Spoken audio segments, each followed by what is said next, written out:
But I'm just trying to connect with people Okay. and humanize people. Yeah. Because there's a lot of dehumanization between the housed and unhoused, Oh, yeah. and there's a lot of stigma. And so I live in Ballard, and we're all part of the same community. Yeah, right. And so I started people's origin stories. Kitty, we just met, but tell me about you. Tell me about where you grew up. What was home life like?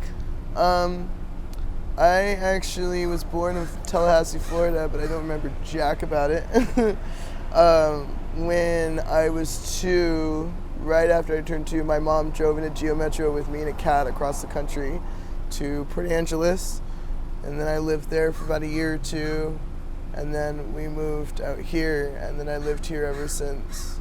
And sometimes I'd go back to Port Angeles, mainly for my Nana. I lived there for a couple of years, but that family's kind of crazy. My aunt's husband is a weirdo, and my aunt is crazy alcoholic. And So it was just you and your mom. yeah, it was just me and my mom, really. And tell me about growing up. Well, my mom had different boyfriend replacements, so that was always interesting. But she always had a good heart, you know. She was involved in a lot of community stuff. Like, she was on the board of Folklife. She did a lot of grants, especially like a lot in the Native community.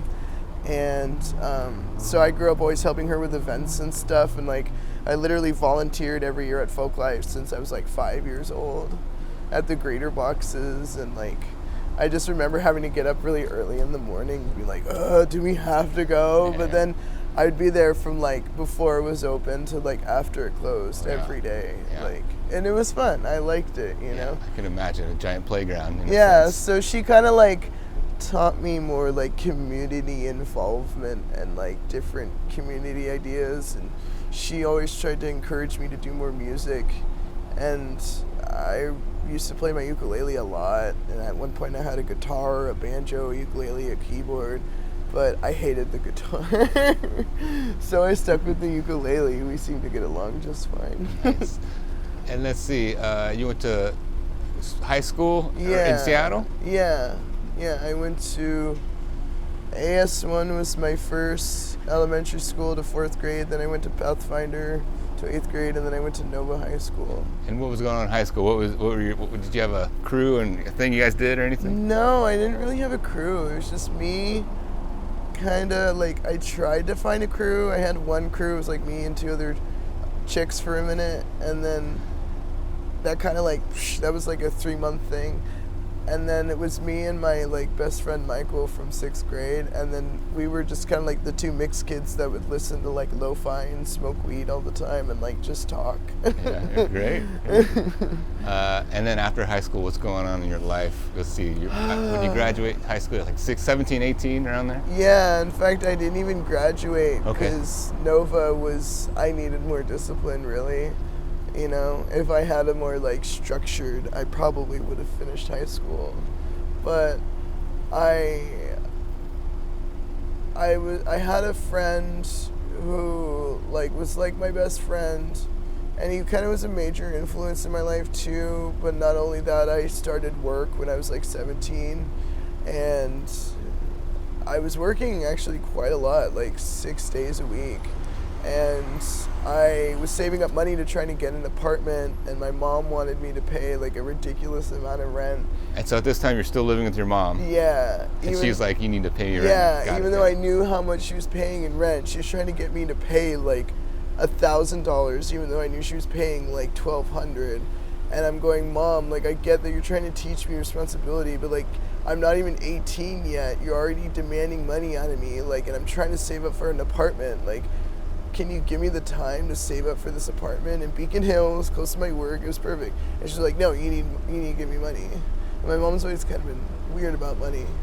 And so I was just like, are you serious? Like, and I was like, Mom, this is messed up. And she threw a huge tantrum because I wouldn't open the door. I was like, Mom, no, like, I have the right to save money for an apartment.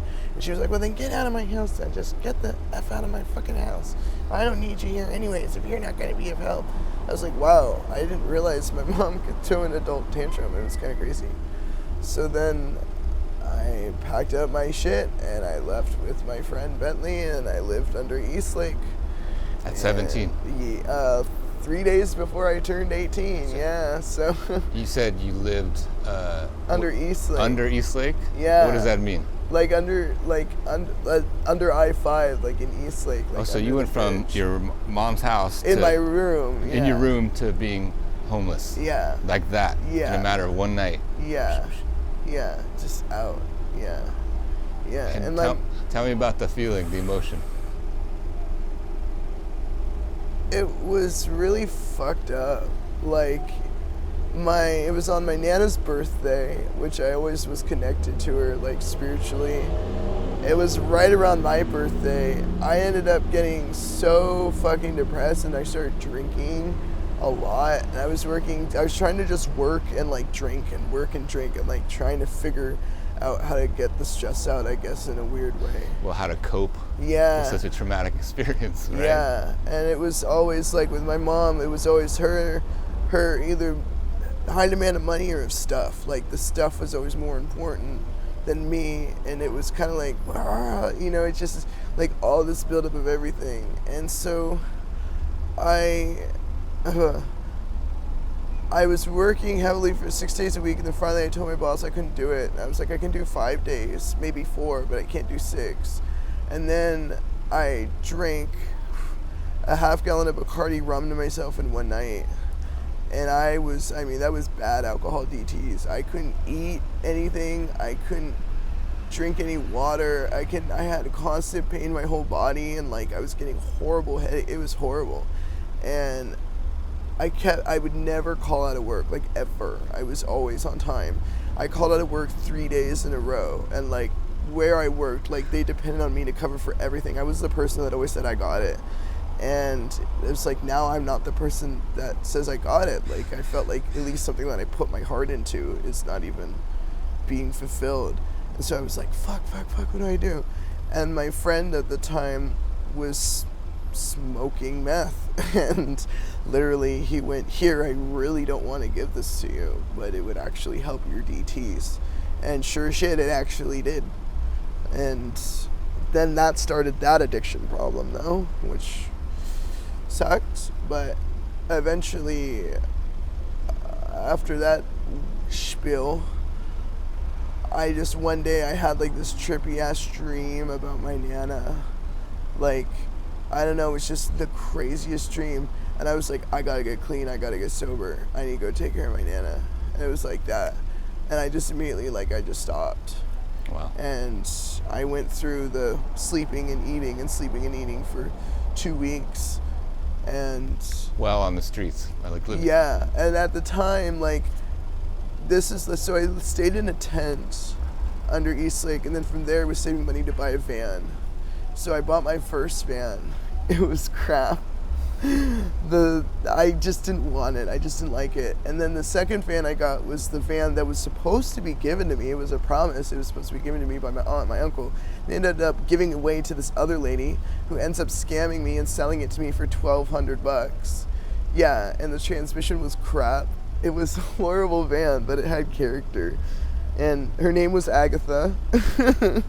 And the pedal was like a manual for an automatic. The pedal was a manual. So, like, for me to drive it, every time it would hit 15 miles an hour, I had to double press the pedal or else it wouldn't go forward. And, like, literally it was like I had to drive the gas pedal like a manual in a weird way. Oh, because the transmission was all jacked up. Yeah, because it was so messed up. But because I knew my pedals so well, I never broke down once. Nice. Never. Nice. I mean, like, I could have pushed it to where you mastered the pedal. I mastered a really bad transmission. Well, so did you drive to your Nana's? Yeah, I did. I drove to my Nana's. I was really adamant about taking care of her. And my uncle-in-law was a total power tripper. I don't really like the guy. He's very suspicious and very weird. He sexually molested his daughter. He sexually molested me underage. He's a piece of shit, really. And then he even got a whole court thing. You can even look him up, where he raped multiple different girls, attempted rape a 16-year-old in town in Port Angeles. Yeah, he's a piece of shit.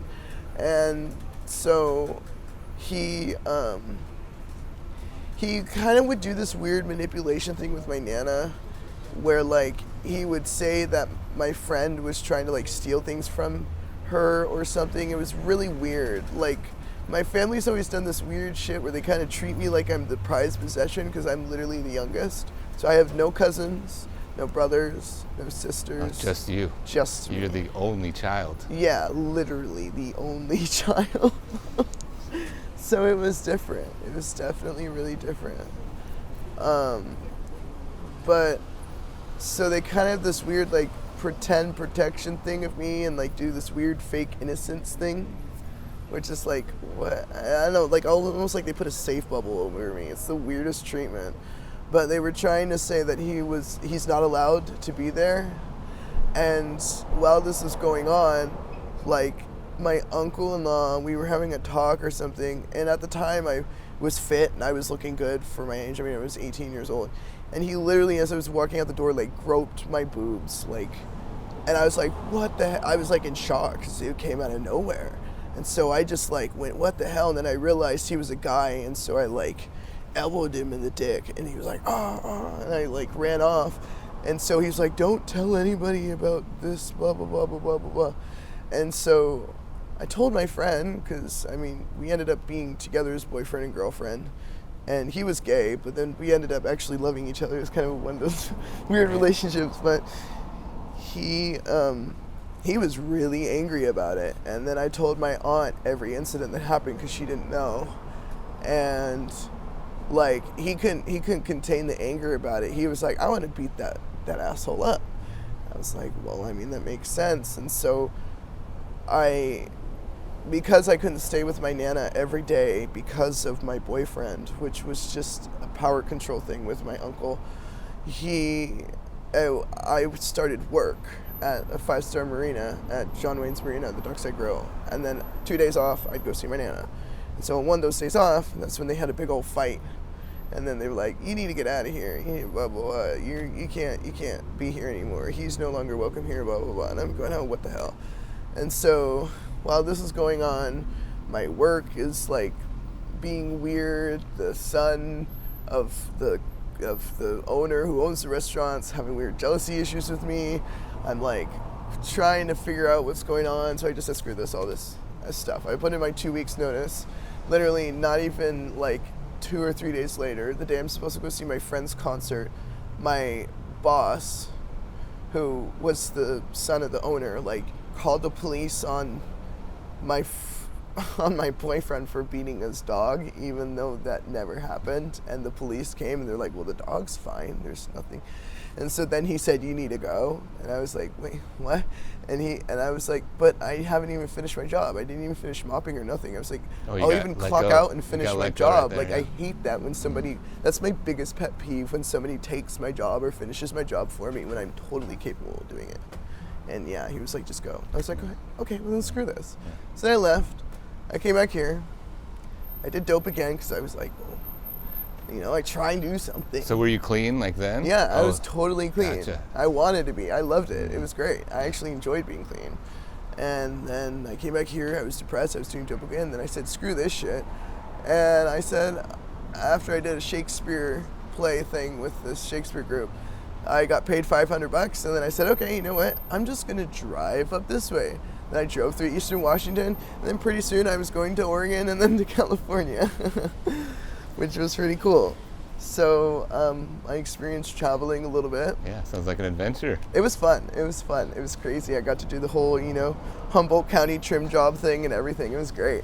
And then I came back here, and then things just kind of got crazier, and I tried attempting to take care of my Nana again with a different guy, and then it was kind of like the same thing again. And then I ended up getting like a 4-bedroom house. I got clean. I was working full time. My fiance was working full time. And then COVID was really what did it, that hit. And then the angst of COVID is really what made me relapse again. And because it was like, well, what do I do? And I think it made a lot of people too, especially that were working, and then you get all this amount of extra funds, but the stress of having to be coped inside constantly, nothing to do. You know, like the governor's telling you go outside but not go outside, and it was the fear of like not knowing what to do. It wasn't the virus that scared me, it was the fear of that, of like, so what's gonna happen next? You know? Yeah, I think maybe for a lot of folks, it was the first time that they were able to like stop. Yeah. And like sit, and it felt wrong. When you do that, stuff comes up, right? Like emotions, anxiety. What's this? Yeah. How do I deal with this? And then my mom broke her hip. Oh yeah, it's a big one. While my friend was living with her at the time, he didn't know what to do. My mom didn't know what to do. She said it hurt at first, and I was like, well, I say go to the hospital. She went the very next day. She was like, oh, it hurts. I had to call 911 from Port Angeles. While she's here in Seattle, I had to negotiate all that. And then she needed me to come there. So, like, the very next day, I got my ukulele, I got a suitcase of clothes, and I went over there. And so my house, my fiance turned my house into a party house. I wanted it to be a normal home, and it was never clean. I had a roommate who would just leave the place filthy. I mean, he would spill a mess on the floor, like a sticky mess, and he would never clean it. Yeah. And it's like, oh man. Yeah, we've all had those roommates. And it was just so freaking stressful. Yeah. And it was like, man, I didn't have any control of my own home, is what it felt like, or have any enjoyment. I was trying to garden and stuff, and my fiance would get jealous of me gardening. It's the weirdest shit. And so right before COVID, though, he started, because he was doing meth before me, he would just not go to work. Like, they would call him and say, where the heck are you? And it'd be like 1 PM, and he'd just like, oh, I forgot to go to work. You forgot to go to work? Bullshit. Like, I go to work at 3:30, and I sometimes don't even sleep at night, but I make sure I rest and get to work. Like, there's no way you can't get to work. So I understand correctly. So this house, you signed the leases under your name. Yeah, it was. Gotcha. Yeah. This 4-bedroom house. Yeah. You rented out some rooms. Yeah. Yeah. So it's all your response. It's on you. Yeah. It was on me, and it was on him, yes. man. Yeah. And that was, I mean, I remember my other roommate was trying to offer some work for him to make money that day. He goes, nah. And I go, nah. We all as a group had to cover his percent. Yes. And we're stressful. going, dude, you're the guy on the lease, and I have to cover for your percent when you should automatically be covering for it. This is ridiculous. And he was the oldest one in the house. So tell me what happened to the house. Let's fast forward. I lost it. I came out here. In a way, I wanted to kind of escape because he was also being abusive, and I used the money to get myself an apartment out here to stay close to mom. He would demand me to pay him rent money to help pay for a house I'm not even staying in, you know? And he moved in some random people that weren't even people I knew. The guy had a daughter, and that's the reason why I was like, you know, the daughter needs a place to live. Turned out the guy was this crazy fucking abusive psycho Arkansas dude who kept on making rumors about me and literally made the whole town think I was a crazy psychotic tweaker. And literally they took all my stuff, they took all my movies, they took my TV, they took everything of mine. So your stuff was still there, the house was still under your name, but you weren't living there. Yeah, and then Gotcha. Because the landlords were in communication with this guy, and I was in communication with them still, but they were in communication with him more. They changed the lease over to him. I wanted my damage deposit back. I didn't do any damage to the house, which is $1,000. I didn't do any damage to the house. But they did. Yeah, Patrick did, Yes. and they did. Yes. And then guess what? Yeah. I don't get my deposit, and Yep. my landlord says, go fuck yourself, because I didn't pay for a U-Haul. The first time I went there, I went by myself. I had one person, he was a bit of a flail nut, drive me there, but I had no one else to offer me with a pickup truck to drive me out to Port Angeles. I had no one else. And so they said he was a flail tweaker and that he was too much. And then when I tried to go out there again with my friend with a flatbed truck, they said, oh, no, you can't do that. You have to only rent a U-Haul, and you have to only... I couldn't afford it with the rent that I was paying out here. And on top of that, paying for my food, my this, my that, my everything. And then to be able to pay for a U-Haul, get all my stuff, it's a lot. and get back. I couldn't afford it. The U-Haul rental, if I did the timing enough to pack up enough of my stuff, would have been at least $300 or $400 for like 3 days. And I was like, I can't afford that on top of the gas, on top of this. And it was an extra $100 fee for me to move the truck from Port Townsend to Seattle. Yeah, so you just lost everything, left everything. Lost everything. Yeah. I lost everything. Yeah. Everything. I lost my cars. I lost my everything, man. Just had to leave it. Yeah. Dang. So poof, there goes all that stuff. And then, so then I had my apartment. I stupidly kept on trying, and then of course my ex left Port Angeles, comes back here, tries to date me again. And then I learned that he was cheating on me with guys and girls and all kinds of people. My friend was a mechanic, and he wanted to say, hey, you know, I'm going out to Leavenworth to get this truck. And he was like, why don't you come and help me, and we can, you know, get this stuff done. I was like, oh yeah, sure. So I give Patrick one last chance. I'm like, dude, okay. And at the time I got a dog and all this stuff. I was like, okay, please, your job is to babysit my dog and just take care of my apartment while I'm not there. Don't invite anyone in here. You can't have anyone here. She's just about out of food. I'll send you $50 in a few days for you to buy her some food. That's it. And he goes, okay, all right, because I knew she was running low. I should have just bought a bag of dog food. It was stupid on my part.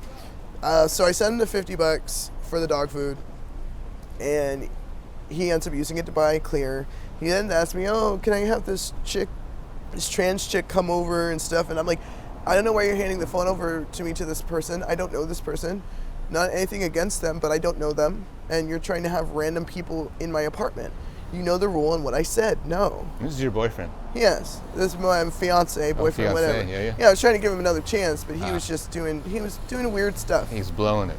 Yeah. That's what he was doing. Yeah. And I don't know why I kept giving him a chance. He was just messing up one thing after the next. Because I have a heart, that's why.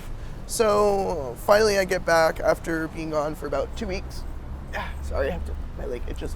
For about 2 weeks, I get back and my whole apartment is completely destroyed. Like, pile of dishes.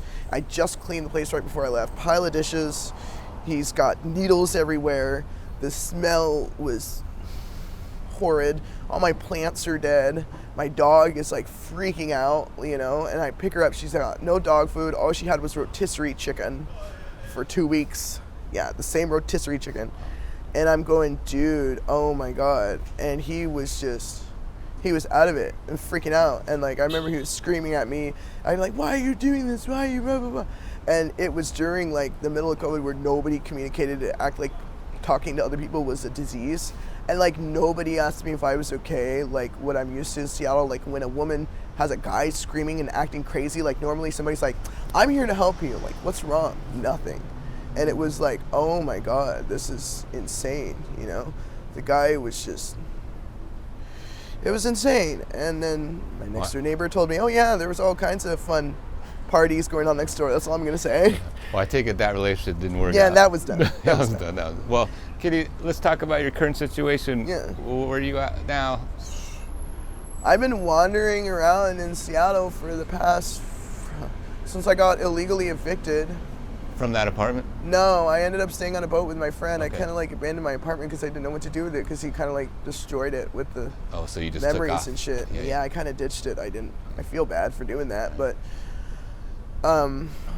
then I was used to losing stuff the first time, so I lost stuff again the second time. Yeah. And then I was illegally evicted on February 13th. I lived on a boat with my friend. Of 2024? Yeah. Or no, not 2024. 23. Was it last year? Yeah, it'll be last year. Yeah, because this year it was a year. Yeah, it'll almost be 2 years. And then it was an illegal eviction by all means. It seemed like everybody was getting illegally evicted all around the same time, but the Justice Housing Project didn't do anything really. They just said, oh, we can help your record. And I was like, I don't want to help my record. Your thing is Housing Justice Project. You're supposed to help justice for housing, but whatever. So then my friend and I tried to live in a truck together in a Suburban. That didn't really work with him and I and a dog. And then, you know, we would have these moments where we'd argue and fight and whatever, and then I would just go and like ditch off somewhere, and I was like, fuck this. So then I'm wandering around the city, you know, trying to figure out what to do. And then I'd run into him, you know, a few days later. We'd, you know, get back together. I'd try and help him, like, do mechanic work or something. And then some fallout would happen. And then it would just be the same fucking shit all over again. And so it seemed like it was just this repetitive cycle, and shit just kept getting worse and worse and worse and worse. And so I would wander around the streets for a few days, and then, you know, whatever. And eventually that caught up to me, and that's when I fucking got raped the first time. Yeah. And that one is still kind of hard to deal with, because it was like, I thought I used to fly sign all the time, and that's what I was doing while I was picking up cigarette butts, and it was right before Christmas of last year. And the guy goes, oh, no, it was this year. That's right, it was this year. I keep time, man. Time's crazy. And he's like, come in, get warm. I know you need money. And tried to flaunt like he had money or something. Because I've had people give me $100 bills or something. You know, it's like, oh my God, those people who do that, God bless them, seriously. Because it's like, you're doing such a big, big thing when you do that. And so I'm thinking, okay, he's trying to be nice or something. And I remember he was like, oh, I got to make this quick because I got to get, and I'm thinking, make this quick. And I'm thinking, oh. And he drives around in the car, he locks the car, and he grabs my head. And he's like, just pretend I'm your boyfriend. And I'm like, but I don't even know you, dude. Like, this is not what I had in mind. I thought you were just trying to be nice. And he was like, no, just pretend I'm your boyfriend. Yeah. And so I remember I didn't take a shower for a few days because I knew I should have done a rape kit. I didn't. I think most people who get raped the first time don't, because it's just like, I just need a shower. And I just needed a shower. I mean, it was like, this is horrible. This is fucking horrible. It was the most painful experience. And not only that, when he was adamant about giving me $100 and gave me $200, they were fakes. So I tried to buy something with them, and turned out it wasn't even real money. And it just like, oh, I remember that moment of being violated. And so I was like, here I am. I've been trying to get housing. I see that there's other people who get housing, that get tiny homes or whatever. But it's either you have to stay on some stupid waiting list and you have to stay camping in a park or stay camping on the sidewalk day after day. I'm an independent person. I don't like doing it that way. And I feel like the people who wander around and you kind of see them and they say, yeah, I've been on the streets, but those are the people that really need the housing more than I think those that sometimes just sit there and wait for it. Because it's like, you know, I don't like living that lifestyle. I'm homeless, yeah, but I mean, there's some days where I don't even look like I'm homeless, but somehow I am homeless, you know. I can't stay put in one spot. I'm a free spirit, so I have to wander around. And especially for women, like, it's kind of crazy how it's almost like when you're trying to get a free phone, you know, but 10 times worse. Because it's like you got to be in this certain like category, a list of people. Like, I'm like, how do these people get these free apartments, and how do these people get these free places when I've literally gotten raped now twice. Now, second time, guy pulled a knife on me, dog. And I thought was my friend, and I'm still nothing. Why? I don't know. Maybe it's because I'm too free spirited. I don't know. But you know, I mean, yeah, I have some resources in my bag. That would be great. Because I've contacted resources for help. And, excuse me, half the time they ask me if I have children or if I'm pregnant or if I'm a trans woman was one of them. And I go, well, no, I'm not. They're like, okay, sorry, we can't help you. I go, you can't help me? Are you serious? Yeah. Like, you can't help me? And then some of them are shelters that you can go to that are kind of free. But the catch is if you're not back within a certain amount of time, then they, you know, cut you off and then you don't get a bed. Yeah. It's like, well then, what do I... Yeah, you're stuck. You know? Like, I'm so sorry, like, that you were sexually assaulted and violated. That's not okay. No. And it's just like, that's fucking brutal. And I'm so sorry. Like, I guess it's a part of my story. It's a part of your story. It's messed up, but... I don't know I don't really know what to say, but I'm sorry. Yeah, thank you. That like it should not happen. No, it really shouldn't. Oh, I mean, homelessness should not happen. Rape is like, it should not happen. There's That's lots of the things. worst Brutal. part. Is it was like I was being advantage of because of the fact that I was on the streets. You're very and struggling. vulnerable. Yeah, and not only that, I mean, I've even seen expression of it seems like those that are in a house life versus those that are not, you know, and there's kind of like almost like this battle line between the two. Those that are, it's either they take advantage of the vulnerability or they totally bash homelessness. Whether they drive by and they honk at you in the middle of the night, or I saw one time this pickup truck drive through the street and he was I could sense the anger of him driving to work every day and driving home, of seeing tents and RVs, that he literally started driving like he was going to hit everybody, and they would press on his brakes and he was just like belligerently honking. I was like, dude. And everyone just stood there like, yeah. Some people are not. Yeah, they don't accept homelessness and act incredibly inhumane. Yeah. And this is one of the reasons I'm doing this, is to go, no, this is a person. Hi. Yeah, exactly. One last question, Kitty. Is there anything that you want to say to the people of Seattle? I've grown up here for years. This was always kind of like the quirky city that people knew. Like, we weren't Portland, but we weren't, you know, whatever. We were a start of a lot of different things that really influenced the world. This little unique city. I mean, heck, we were the first ones to have a train trolley monorail before even Chicago had basically the same design monorail and everything.